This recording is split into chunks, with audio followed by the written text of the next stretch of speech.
تنہا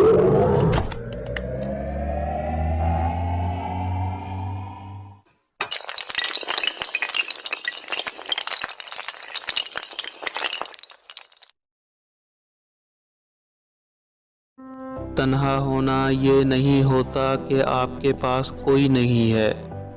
تنہا ہونا دراصل یہ ہوتا ہے کہ سب آپ کے پاس ہیں لیکن آپ کا کوئی نہیں ہے۔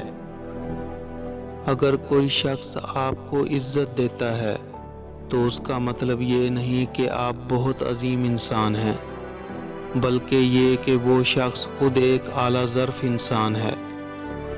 جب دل میں میل، طبیعت میں ضد اور لفظوں میں مقابلہ آ جائے تو یہ تینوں جیت جاتے ہیں، بس صرف رشتے اور تعلقات ہار جاتے ہیں۔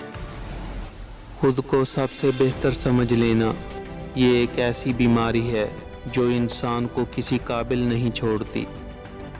جو آپ کی برائی کرتے ہیں انہیں کرنے دیں، کیونکہ برائی وہی کرتے ہیں جو برابری نہیں کر سکتے۔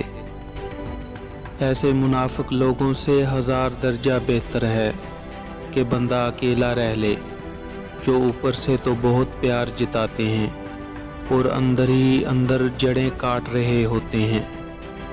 زندگی میں ہمیشہ وہ لوگ پرسکون رہتے ہیں جو پوری نہ ہونے والی خواہشوں سے زیادہ ان نعمتوں پر شکر ادا کرتے ہیں جو انہیں اللہ نے عطا کی ہیں۔ کسی کا حق کھا کر انسان دنیا میں تو خوش رہ سکتا ہے، لیکن روز محشر وہی اس کے گلے کا توق ہوگا۔ 3 جگہوں پر جھوٹ بولنا جائز ہے۔